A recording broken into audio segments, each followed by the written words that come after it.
আসসালামু আলাইকুম প্রিয় দর্শক, চ্যানেল আই সংবাদ এখন স্টুডিও থেকে আপনাদের শুভেচ্ছা সহ স্বাগত জানাচ্ছি। আর পুরো সংবাদ জুড়েই আপনাদের সঙ্গে থাকব আমি সাইদুর রহমান। আশা করছি আপনারা আমাদের সঙ্গে থাকবেন। এখন সবার আগে শুনুন যথারীতি ফ্রেশ আটা ময়দা সুজি সংবাদ শিরোনাম। ভেনেজুয়েলার প্রেসিডেন্ট মাদুরো এখন নিউ ইয়র্কের বন্দি শিবিরে। আটকের ঘটনা বিপজ্জনক নজির বলে জাতিসংঘ মহাসচিবের মন্তব্য। সংসদের উচ্চকক্ষে চিন্তা এখনই করছে না জামায়াত এবং ইসলামী আন্দোলন। 11 দলীয় জোটে আসন সমঝোতায় ঝামেলা নেই মন্তব্য। শীতে 72 বছরের রেকর্ড ছাড়িয়েছিল 29শে ডিসেম্বর। চলতি মাসে 3টি মাঝারি থেকে তীব্র শৈত্যপ্রবাহের পূর্বাভাস। সবুজে সাজায় বাংলাদেশের মহাসম্মেলনে বিপন্ন বাস্তুতন্ত্র পুনরুদ্ধার ও রক্ষায় ঐক্যবদ্ধ উদ্যোগের আহ্বান। পরিবেশ বান্ধব টেকসই অভিযাত্রাকে এগিয়ে নেওয়ার অঙ্গীকার। পেসার মুস্তাফিজকে আইপিএল থেকে কেন বাদ দেয়া হলো জবাব চাইবে বাংলাদেশ। ক্রীড়া উপদেষ্টা ও তথ্য উপদেষ্টার নিন্দা।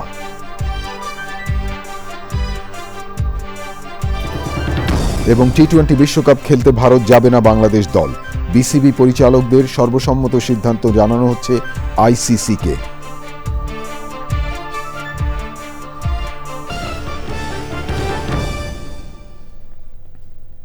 প্রিয় দর্শক, এছাড়াও নিটোল টাটা বিশেষ সংবাদে যা থাকছে।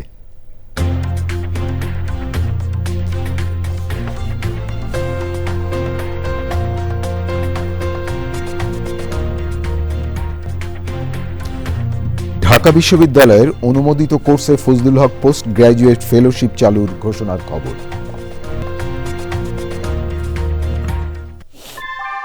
ভূমিকম্প সহনীয় মোস্ট ডিউরেবল দেশের প্রথম থার্মেক্স রড সালাম স্টিল। সালাম স্টিল বোঝে ডিউরেবিলিটি। সালাম স্টিল, মোস্ট ডিউরেবল স্টিল।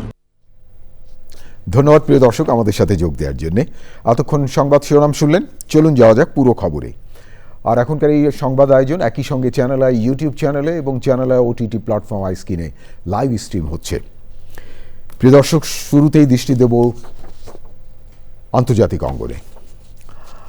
যুক্তরাষ্ট্রের হাতে আটক ভেনেজুয়েলার প্রেসিডেন্ট নিকোলো মাদুরোকে নিউ ইয়র্কের ব্রুকলিনের বন্দি শিবিরে রাখা হয়েছে। আগামী সপ্তাহে তার বিচার প্রক্রিয়া শুরু হতে পারে। মাদুরোকে আটক অভিযানের সময় ভেনেজুয়েলায় অন্তত 40 জন নিহত হয়েছে বলে জানিয়েছে নিউ ইয়র্ক টাইমস। মাদুরো আটক হওয়ায় ভাইস প্রেসিডেন্ট ডেলসি রদ্রিগেজ ভারপ্রাপ্ত প্রেসিডেন্টের দায়িত্ব পালন করবেন বলে রায় দিয়েছে ভেনেজুয়েলার সুপ্রিম কোর্ট। তবে নিরাপদে ক্ষমতার পরিবর্তন না হওয়া পর্যন্ত ভেনেজুয়েলা চালানোর ঘোষণা দিয়েছেন ডোনাল্ড ট্রাম্প। মাদুরোকে আটকের ঘটনায় উদ্বেগ জানিয়ে জাতিসংঘ মহাসচিব অ্যান্তোনিও গুতেরেস বলেছেন, এটি একটি বিপজ্জনক নজির। এ ঘটনায় নিন্দা জানিয়েছে বিভিন্ন দেশ ও আঞ্চলিক সংগঠন। বিস্তারিত জানাচ্ছেন আমিনা রহমান সুপ্তি। মার্কিন প্রেসিডেন্ট ডোনাল্ড ট্রাম্প 2 জানুয়ারি রাত 10:46 অভিযানের চূড়ান্ত নির্দেশ দিলে টানা 1.5 ঘণ্টা দেশটির সামরিক স্থাপনাসহ বিভিন্ন লক্ষ্যে বিমান হামলা চালায় মার্কিন সামরিক বাহিনী। অভিযানে 150টি বিমানের বহর অংশ নেয়। অভিযান চলে সাগর ও স্থলভাগের 20টি স্থান থেকে। মার্কিন বাহিনী ভেনেজুয়েলার রাজধানী কারাকাস অন্ধকার করে দেশটির বিমান প্রতিরক্ষা ব্যবস্থা নিষ্ক্রিয় করে দেয়। হোয়াইট হাউসের সরকারি র্যাপিড রেসপন্স অ্যাকাউন্ট থেকে প্রকাশিত ভিডিওতে দেখা যায় নিকোলা মাদুরোকে প্যাপওয়াক মানে অপরাধীকে জনসম্মুখে হাঁটিয়ে নেওয়া হয়। আগামী সপ্তাহে ম্যানহাটানের ফেডারেল আদালতে মাদক ও অস্ত্রের মামলায় আইনি লড়াইয়ের মুখোমুখি হওয়ার আগ পর্যন্ত মাদুরোকে ব্রুকলিনের বন্দি শিবিরে রাখা হবে। নিউ ইয়র্কে আনার পর ভেনেজুয়েলার প্রেসিডেন্ট নিকোলো মাদুরোকে দেখা গেলেও তার স্ত্রী সিলিয়া ফ্লোরেসকে দেখা যায়নি। ভেনেজুয়েলার পরিস্থিতি নিয়ে আলোচনার জন্য জাতিসংঘের নিরাপত্তা পরিষদে সোমবার বৈঠক ডাকা হয়েছে। প্রেসিডেন্ট নিকোলো মাদুরোকে আটকের পর ভেনেজুয়েলার জনগণকে বিনামূল্যে ব্রডকাস্ট ইন্টারনেট সেবা দেওয়ার কথা জানিয়েছে স্টারলিংক।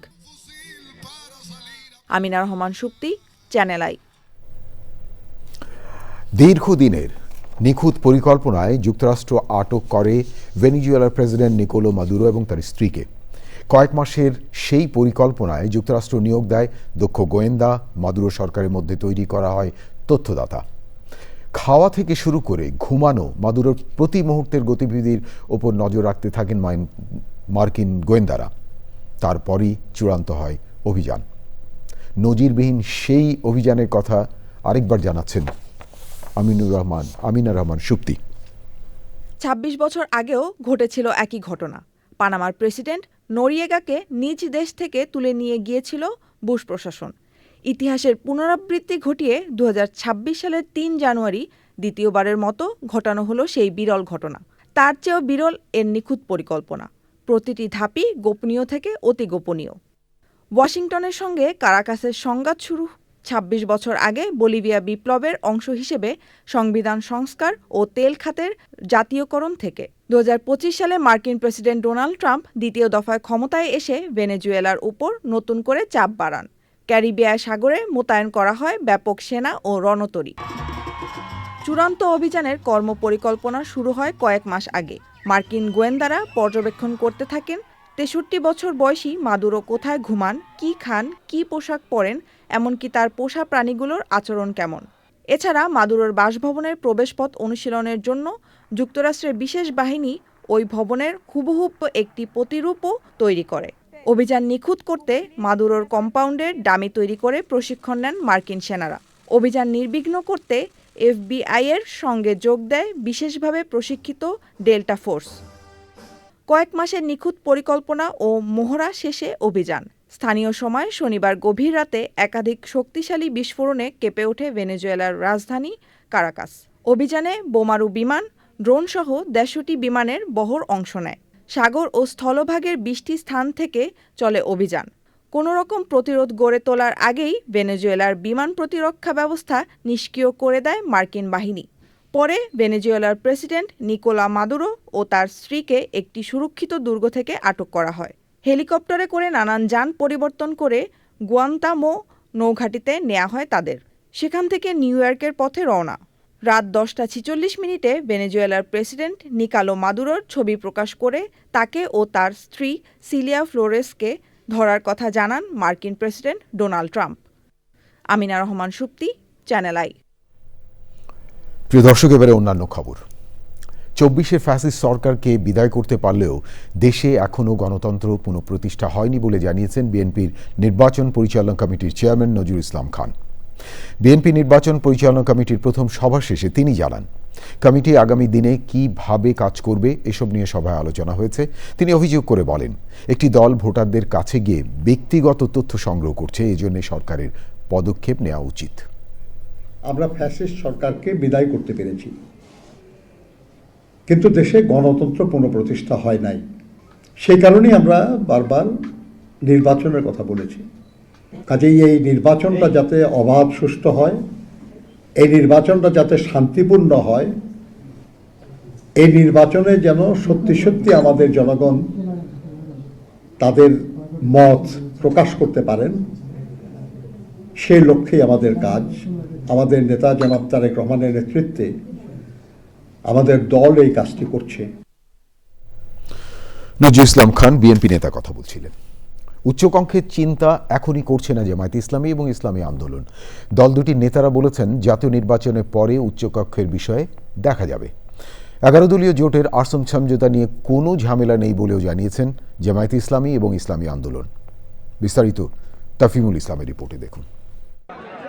জামায়াতে ইসলামী ও ইসলামী আন্দোলন সহ সমমনা 8 দলীয় জোটে এনসিপি, এলডিপি ও এবি পার্টি যুক্ত হওয়ার পর থেকেই শুরু হয় ভাঙ্গনের গুঞ্জন। ইসলামী দল যারা আছে আমরা ঐক্য থাকবো, যাদের ইসলামের নামের দল আছে তারা বের হয়ে যাবে। ইসলামী আন্দোলনের সিনিয়র নায়েবে আমিরের এমন বক্তব্যে ভাঙ্গনের আলোচনা আরও জোরালো হয়। তবে দলের আরেক নেতা জানান, সমঝোতা বা জোট না হওয়ার কোনো কারণ দেখছেন না তিনি। যতদিন পর্যন্ত একটা ঘোষণা না আসবে অতক্ষণ পর্যন্ত নিশ্চয়ই একটা অনিশ্চয়তা থেকে যাবে। আমি বলছি না যে অনিশ্চয়তা একেবারেই নেই, থেকে যাবে, হ্যাঁ, তবে আমরা আশাবাদী যে সেই অনিশ্চয়তাটা দ্রুত কেটে যাবে এবং আমরা অবশ্যই একটা অভিন্ন ঘোষণা দিতে পারবো। জামায়াতে ইসলামী বলছে কয়েকদিনের মধ্যেই আসন সমঝোতা হবে।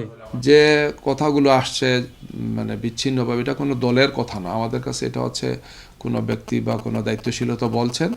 আমরা এগুলোকে এত মানে সিরিয়াসলি নিচ্ছি না এই কারণেই যে দলের পক্ষ থেকে আমরা যখন বসবো তখন এই সমস্ত বিষয়গুলো মিনিমাইজ হবে। আসনের সংখ্যা বা কোন আসনকে পেলাম বা বড় ভাই ছোট ভাই এইগুলা খুব মানে গুরুত্ব পাবে না। এই দুই দলের কাছে প্রশ্ন ছিল, উচ্চকক্ষের চিন্তায় কি আসন সমঝোতার সমস্যা হচ্ছে? হ্যাঁ, এটা কারণে ভোটের যে রেশিও অনুযায়ী উচ্চকক্ষে যে আসন পাওয়ার কথা, এটা নির্বাচনের পরে বোঝা যাবে যে এটা কতটুকু প্রভাব পড়বে আর কি। আমার ধারণা খুব বড় কোনো প্রভাব পড়বে না। না, উচ্চ কক্ষের হিসাব পরে, আগে হলো আমাদের এই জাতীয় নির্বাচনে যেখানে যার অবস্থান মোটের উপরে ভালো সে সেখানে নির্বাচন করবে। জামায়াতে ইসলামী ও ইসলামী আন্দোলন বলছে 20 জানুয়ারি প্রার্থীতা প্রত্যাহারের আগেই 11 দলীয় জোটের আসন সমঝোতা হবে। তাফহিমুল ইসলাম, চ্যানেল আই, ঢাকা। ইঞ্জিনিয়ার সাহেব, বাড়ির ডিজাইন তো হলো, কিন্তু কোন রড দিয়ে বাড়ি বানাবো? অবশ্যই আকিজ ইস্পাত, কারণ ভালো মানের 500W রডের yield strength 500 MPa, tensile strength 625 MPa আর সর্বোচ্চ গুণগত মানের আকিজ ইস্পাতের টেনসাইল স্ট্রেংথ 700 MPa, অর্থাৎ ভালো মানের রডের থেকেও 12% বেশি। বুঝেছি, এখনই অর্ডার করছি অধিক শক্তিশালী আকিজ ইস্পাত। আকিজ ইস্পাত, কমিটেড টু কোয়ালিটি। তীব্র শীতে কাঁপছে সারা দেশ। আবহাওয়া অফিস বলছে গত 29শে ডিসেম্বর 72 বছরের রেকর্ড ছাড়িয়ে শীতের শুরুতেই দিন ও রাতের তাপমাত্রার ব্যবধান ব্যাপকভাবে কমে যায়। কদিন ধরেই দিন রাতের তাপমাত্রার ব্যবধান স্বাভাবিকের চেয়ে কমে অনুভূত হচ্ছে হাড়ে কাঁপন ধরানো শীত। এ মাসেই 2-3টি মাঝারি থেকে তীব্র শৈত্যপ্রবাহ পূর্বাভাস দিয়েছে আবহাওয়া অধিদপ্তর। আরও দেখুন জান্নাতুল বাকিয়া কেকা রিপোর্টে। পৌষের শুরু থেকেই এবার অনুভূত হয়েছে শীতের তীব্রতা।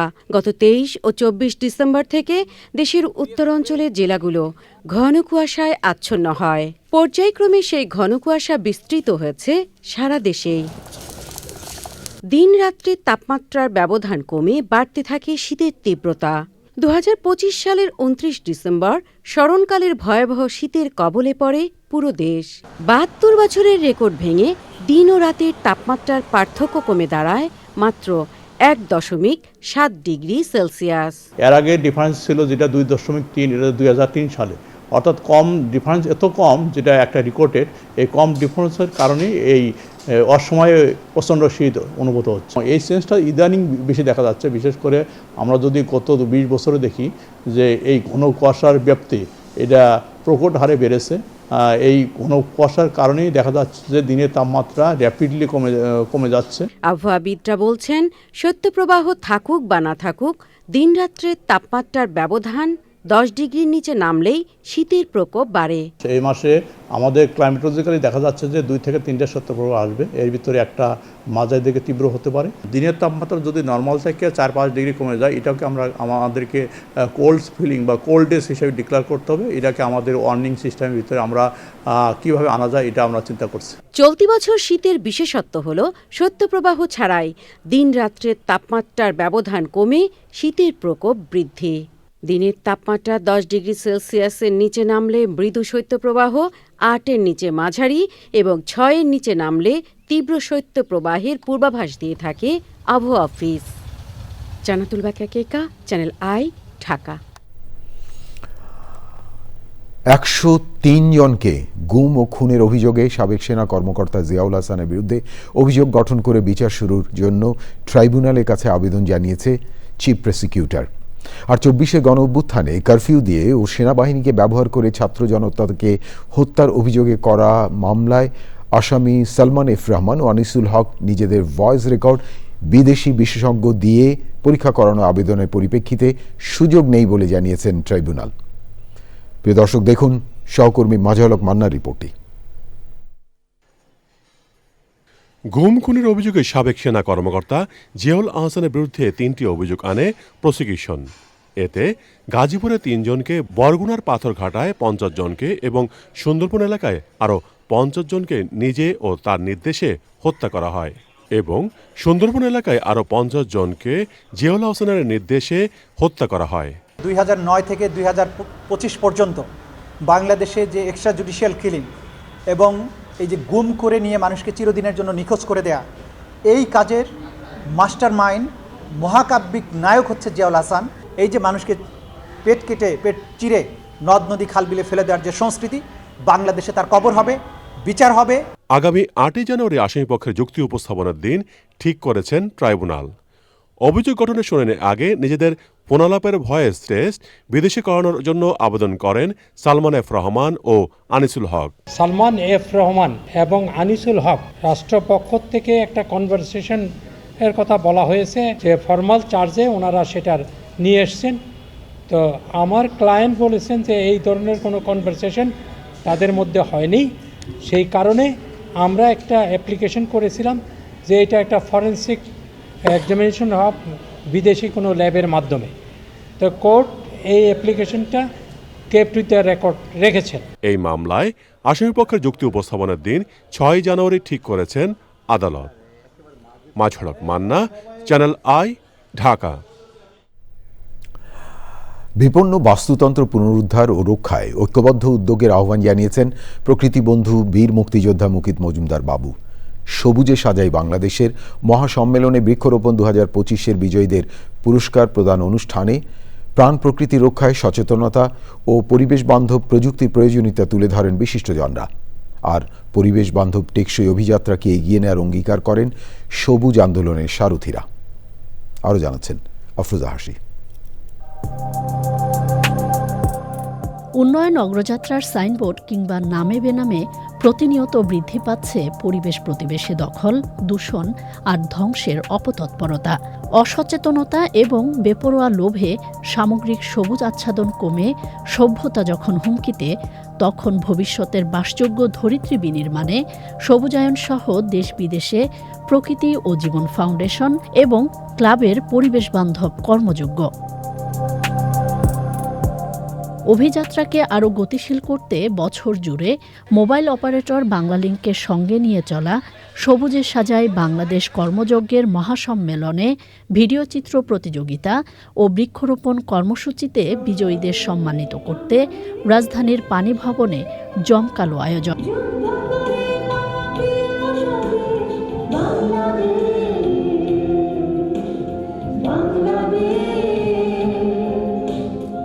ধরিত্রী রক্ষার অভিযাত্রীদের স্বীকৃতি কর্মকাণ্ডে গতি আনবে বলে মনে করেন সুধীজনরা। এই অনুষ্ঠানটার মাধ্যমে অ্যাটলিস্ট অনেক মানুষ আমাদের দেশের প্রাণ ও প্রকৃতি সম্পর্কে জানার সুযোগ পেয়েছে। আমরা সবাই যেন আমাদের যত্রতত্র ময়লাগুলো না ফেলি, এই ধরনের প্রোগ্রাম যেন ভবিষ্যতে হয়। আমরা আমাদের দায়িত্ব থেকে আরও কাজ করব এই অঙ্গীকার করছি। এই চলতি বছর 1,13,000 আমরা বৃক্ষরোপণ করেছি। আশা করি সামনে আমরা আরো ভালো করব। পরিবেশগত সংকট মোকাবেলায় নিরলস প্রকৃতি ও জীবন ক্লাবকে রোল মডেল হিসেবে আখ্যায়িত করেন বিশিষ্টজনরা। গাছ যে লাগানো কত ইম্পর্টেন্ট, কত যে এটা কিন্তু সবার জন্য এটা আমাদের জানাই দেওয়া উচিত। আমরা সেভাবেই কিন্তু আমরা চিন্তা করেছি যে পার্টনারশিপ করার জন্য।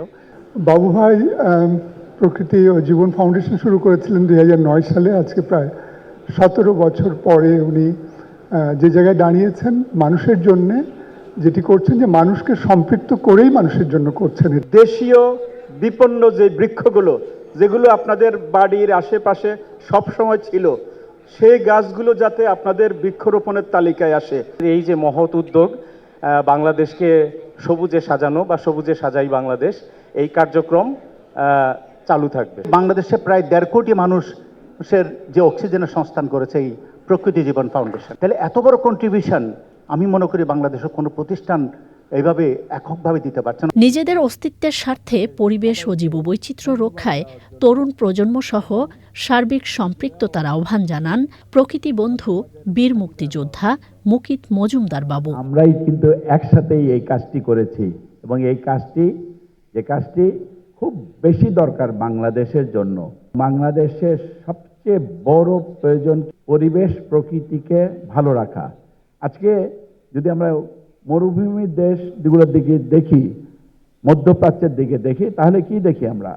তারা সেই মরুভূমিকে শীতল রাখার জন্য এবং তারা তাদের এনভায়রনমেন্টকে, তাদের ইকোসিস্টেমকে ব্যালেন্স করার জন্য নানা কর্মকাণ্ড করছে। যে দেশে কিছুই নাই সেখানে তারা লক্ষ লক্ষ কোটি কোটি ডলার খরচ করে এই কাজটি করছে। আর আমাদের সব আছে, অথচ অবহেলার কারণে, অসচেতনতার কারণে আমরা দিন দিন কিন্তু সব হারিয়ে ফেলছি এবং আমরা আমাদের এই পরিবেশ প্রকৃতিকে দুর্বিষহ করে তুলছি। আসুন আমরা সবাই, আমরা সবাই মিলে আমাদের ভালো রাখি, আমাদের ভবিষ্যৎ প্রজন্মকেও ভালো রাখি, বাংলাদেশটাকে ভালো রাখি। প্রকৃতি ও জীবন মিউজিক ক্লাব এবং জনপ্রিয় শিল্পীদের মনোজ্ঞ সাংস্কৃতিক পরিবেশনায় পর্দা নামে আয়োজনের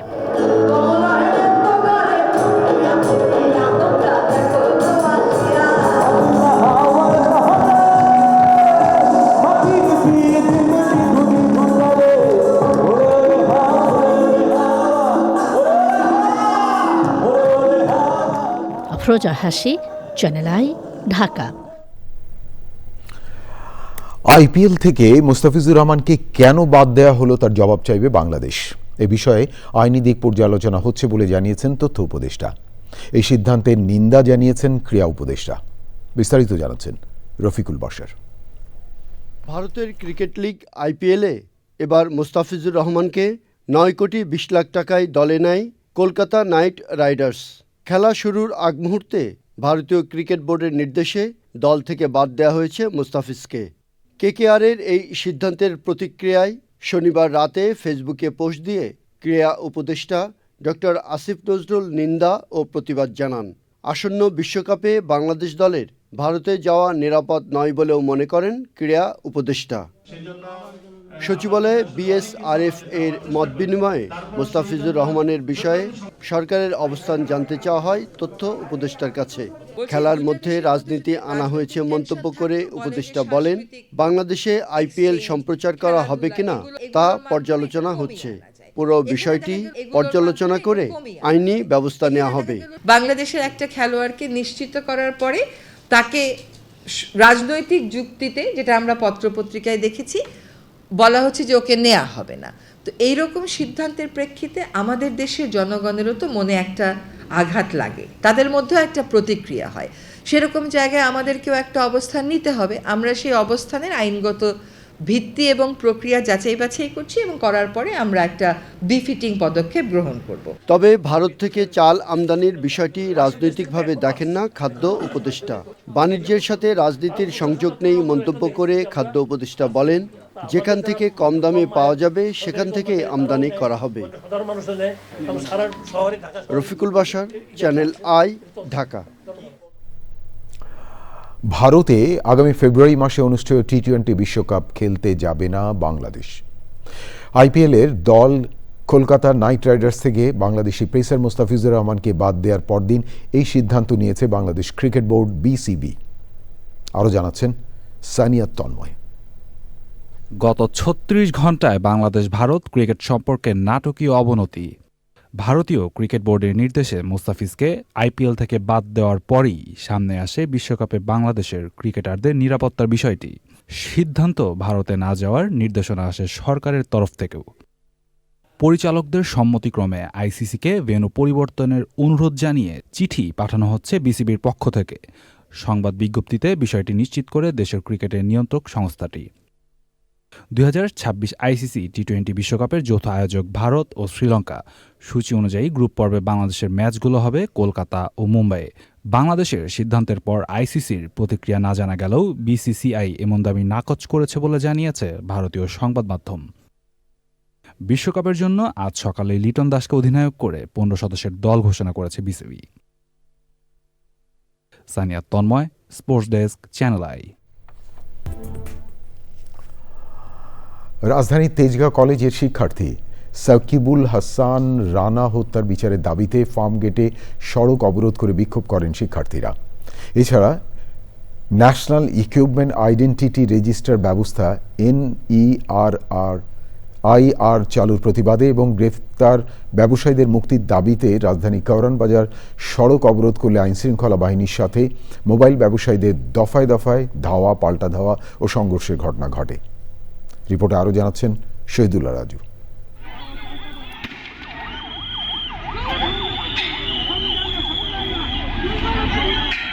এনইআইআর চালুর প্রতিবাদে বিটিআরসি ভবনে হামলার ঘটনায় গ্রেপ্তার ব্যক্তিদের মুক্তিসহ কয়েক দফা দাবিতে বেলা 11টার দিকে ব্যবসায়ীদের সংগঠন mobile business community Bangladesh Karwan বাজার মোড় অবরোধ করলে লাঠিচার্জ করে তাদের ছত্রভঙ্গ করে দেয় পুলিশ।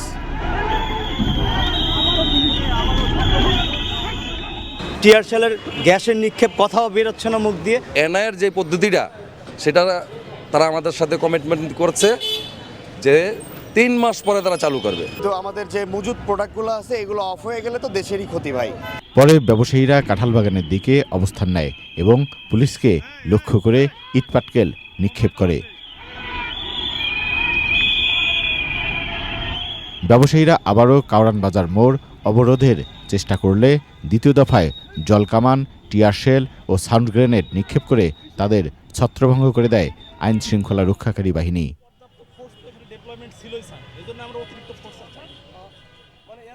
গত 6 ডিসেম্বর রাতে তেজগাঁও কলেজে সংঘর্ষে গুরুতর আঘাত পান শিক্ষা প্রতিষ্ঠানটির উচ্চ মাধ্যমিক বিজ্ঞান বিভাগের 2য় বর্ষের শিক্ষার্থী সাকিবুল হাসান রানা। পরে 10ই ডিসেম্বর দুপুরে রানা চিকিৎসাধীন অবস্থায় মারা যান। রানা হত্যার বিচারের দাবিতে ফার্মগেটে সড়ক অবরোধ করে বিক্ষোভ করে শিক্ষার্থীরা। ছাত্রদলের সভাপতি ছিলেন, ওনাকে জানানোর পর উনি আমাদেরকে হুমকি দিয়েছেন, আমাদেরকে খুনি বলেছেন, অথচ স্পষ্ট সিসিটিভি ফুটেজে দেখা যাচ্ছে কে বা কারা সাকিবকে নৃশংসভাবে পিটিয়ে হত্যা করা হচ্ছে। হত্যার বিচার অতি দ্রুত করা হোক, খুনিদেরকে আইনের আওতায় এনে দৃষ্টান্তমূলক শাস্তির ব্যবস্থা করা হোক। পুলিশ বলছে এই ঘটনায় 2 জনকে আটক করা হয়েছে এবং মামলা ডিবিতে হস্তান্তর করা হয়েছে। মামলা একজন নিরপরাধ ব্যক্তিও যাতে এইটায় কোনোভাবে যুক্ত হইতে না পারে, সে যে কোনোভাবেই হোক, চাপে হোক বা হচ্ছে যে তদবিরে হোক, আমরা এই জিনিসটাও খেয়াল রাখি। আবার এটাও খেয়াল রাখতেছি যে এক্ষেত্রে কোনো অভিযুক্ত অর্থাৎ যে প্রকৃতপক্ষে দোষী সে যাতে এখান থেকে বাঁচতে না পারে।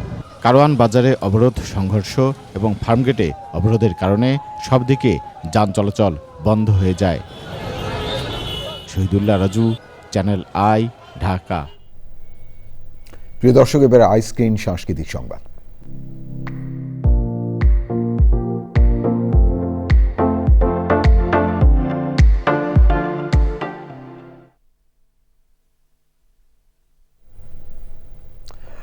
প্রখ্যাত চলচ্চিত্র অভিনেতা মিশা সওদাগরের 60তম জন্মদিন আজ। 1966 সালে এই দিনে পুরনো ঢাকায় জন্মগ্রহণ করেন তিনি। নানা আয়োজনে দিনটি উদযাপন করছে বিনোদন জগৎ। বিশেষ এই দিনে চ্যানেল আইয়ের তারকা কথন অনুষ্ঠানে অতিথি হয়েছিলেন মিশা সওদাগর। রাজীব আহমেদের রিপোর্ট।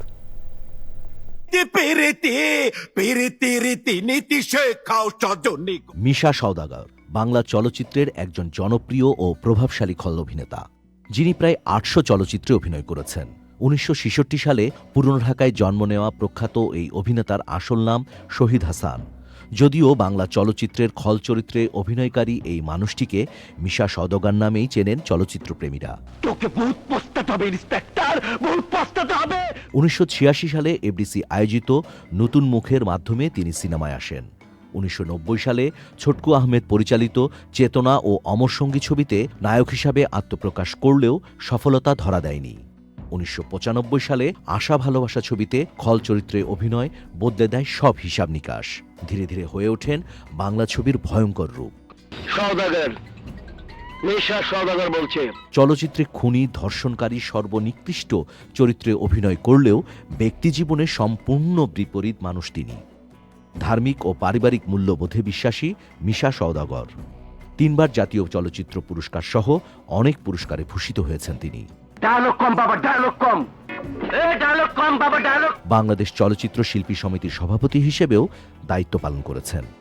মাঝে তার মৃত্যু নিয়ে গুজব ছড়ানো হলেও তিনি সুস্থ আছেন এবং অভিনয় করছেন। আমার ভাইয়ের মৃত্যুর মুখে রাইখে আমি ঘুমাইতে পারি নাই। জন্মদিনে চ্যানেল আইয়ের জনপ্রিয় অনুষ্ঠান তারকা কথনে অতিথি হয়ে এসেছিলেন তিনি। যে একমাত্র চ্যানেল আমি বলবো চ্যানেল আই, যিনি শিল্প এবং শিল্পীদেরকে যে হারে সম্মান করে এটা অন্য কোনো জায়গায় পাই না। বিশেষ করে একটা নাম না বললে না, সেটা হচ্ছে আমাদের সাগর ভাই, যিনি শিল্পে এবং শিল্পীকে এবং সংস্কৃতিকে কিভাবে লালন করেন, কিভাবে সম্মান দেন, এটা শুধুমাত্র ওনার পক্ষে সম্ভব। নাম সাগর, মানে মানুষটাও সাগর, মনটা সাগরের মতো। আমি তার দীর্ঘায়ু কামনা করি এবং চ্যানেলের আমি অনেক অনেক কৃতজ্ঞতা প্রকাশ করি। খোলামেলা কথা বলেন ব্যক্তিজীবন, চলচ্চিত্র নিয়ে পরিকল্পনার কথা। মনে করি একটা প্রপার্টি কিনবে, ও একটা বিল্ডিং হচ্ছে, ও এটা করবে, এটা ফিক্সড ডিপোজিট করবে। আমরা খুবই আমার ফ্যামিলি ছিলাম, সাকিব এটা কিনবে, এটা কিনবে, আমরা এটা করা উচিত, এই ছবি ধরা উচিত না। দেশ বিদেশে আমাদের প্রোগ্রাম, তো খাওয়ার ব্যাপারে খালি বলি, তখন আমরা একটা ফ্যামিলি আর কি, টিল আমরা family. Rajib Ahmed, Channel I. প্রিয় দর্শক, এবারে নিটোল টাটা বিশেষ সংবাদ।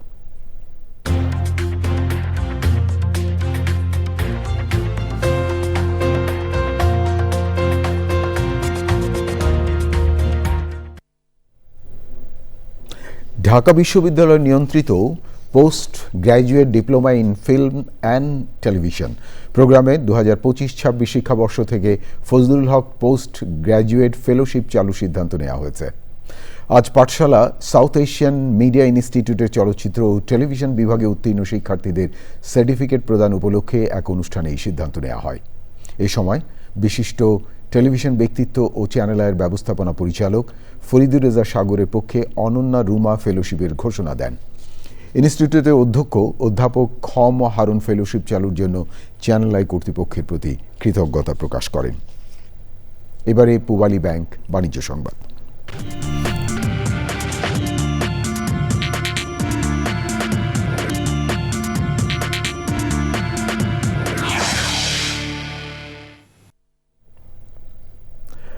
পঞ্চম শিল্প বিপ্লবের চ্যালেঞ্জ মোকাবেলায় অষ্টম হোস্টিং সামিট 2026 অনুষ্ঠিত হয়েছে।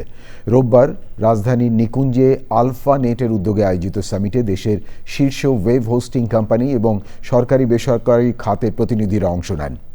সামিটে উপস্থিত ছিলেন সাইবার সিকিউরিটি এবং ফরেনসিক কম্পিউটিং বিভাগের প্রধান প্রফেসর ডক্টর মোহাম্মদ আব্দুর রহমান, যুক্তরাষ্ট্র প্রবাসী প্রযুক্তিবিদ আবু সুফিয়ান হায়দার, সামিটের আহ্বায়ক মোহাম্মদ ইকরামুল হায়দার সহ দেশের প্রায় 30টি শীর্ষ ওয়েব হোস্টিং প্রতিষ্ঠানের উচ্চপদস্থ কর্মকর্তারা। আপনাদেরকে আরেকবার স্বাগত জানাচ্ছি। এবারে খেলার খবর।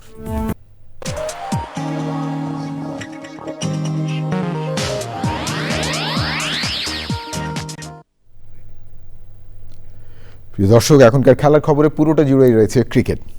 2026 টি-20 বিশ্বকাপকে সামনে রেখে 15 সদস্যের দল ঘোষণা করেছে বাংলাদেশ ক্রিকেট বোর্ড বিসিবি। অধিনায়ক লিটন দাসের ডেপুটি করা হয়েছে সাইফ হাসানকে। দলে জায়গা পাননি জাকির আলী, তবে রয়েছেন অন্য কিপার ব্যাটার নুরুল হাসান সোহান। সবশেষ সিরিজ থেকে বাদ পড়েছেন মাহিদুল অঙ্কনও।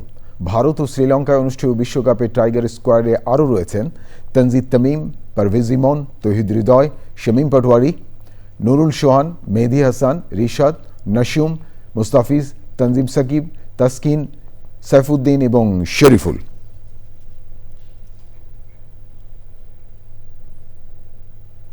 প্রিয় দর্শক, এই ছিল আপনাদের জন্য আমাদের সকল আয়োজন। তবে যাবার আগে ফ্রেশ আটা ময়দা সুজি সংবাদ শিরোনাম আরও একবার। ভেনিজুয়েলার প্রেসিডেন্ট মাদুরো এখন নিউ ইয়র্কের বন্দি শিবিরে। আটকের ঘটনা বিপজ্জনক নজির বলে জাতিসংঘ মহাসচিবের মন্তব্য। সংসদের উচ্চকক্ষে চিন্তা এখনই করছে না জামায়াত ও ইসলামী আন্দোলন। 11 দলীয় জোটে আসন সমঝোতায় ঝামেলা নেই মন্তব্য। শীতে 72 বছরের রেকর্ড ছাড়িয়েছিল 29শে ডিসেম্বর। চলতি মাসে 3টি মাঝারি থেকে তীব্র শৈত্যপ্রবাহের পূর্বাভাস। সবুজে সাজায় বাংলাদেশের মহাসম্মেলনে বিপন্ন বাস্তুতন্ত্র পুনরুদ্ধার ও রক্ষায় ঐক্যবদ্ধ উদ্যোগের আহ্বান। পরিবেশ বান্ধব টেকসই অভিযাত্রাকে এগিয়ে নেওয়ার অঙ্গীকার। পেসার মুস্তাফিজকে আইপিএল থেকে কেন বাদ দেওয়া হলো জবাব চাইবে বাংলাদেশ। ক্রীড়া উপদেষ্টা ও তথ্য উপদেষ্টার নিন্দা।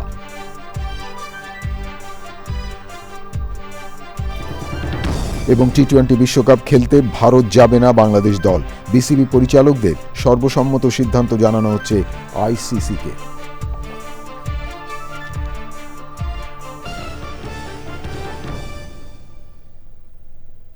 প্রিয় দর্শক, এতক্ষণ চ্যানেল আই সংবাদ দেখার জন্য অসংখ্য ধন্যবাদ। ভালো থাকবেন আর ভালো রাখবেন সবাইকে।